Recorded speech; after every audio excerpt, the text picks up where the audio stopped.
धीरेंद्र शास्त्री यांनी शिवाजी महाराज आणि रामदास स्वामी यांच्याबाबत सांगितलेल्या किस्स्यावरून संजय राऊतांची टीका.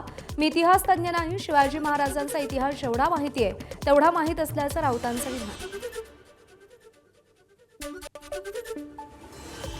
मी इतिहास तज्ज्ञ नाही आहे, आम्हाला शिवाजी महाराजांचा इतिहास जो माहिती आहे तेवढाच माहिती आहे. मी इतिहास तज्ज्ञ नाही आहे, आम्हाला शिवाजी महाराजांचा इतिहास जो माहिती आहे तेवढाच माहिती आहे.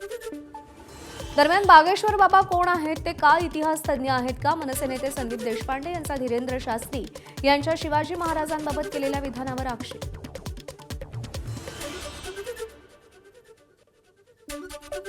कोण हा बागेश्वर महाराज? कोण काय इतिहास तज्ञ आहे? कोण आहे? त्याला काय अक्कल आहे? आणि अक्कल नसलेल्या लोकांच्या बद्दल आपण का चर्चा करतोय? त्याचं काय ऐतिहासिक काही त्याच्यावर डिग्री आहे का? त्याचा अभ्यास आहे काय? काय आहे त्या बागेश्वर महाराजाचं? आणि तो काही बोलतो आणि त्याच्यावर आपण चर्चा करायची? मला असं वाटतं आपण स्वतःहून विचार केला पाहिजे की बोलणारी व्यक्ती सुज्ञ आहे की नाही आहे. एखादा रस्त्यावरचा वेडा काहीतरी बोलतोय आणि त्याच्यावर आपण पत्रकार परिषदेमध्ये चर्चा करतोय, मला वाटतं ते योग्य ठरणार नाही. एबीपी माझा, उघडा डोळे बघा नीट.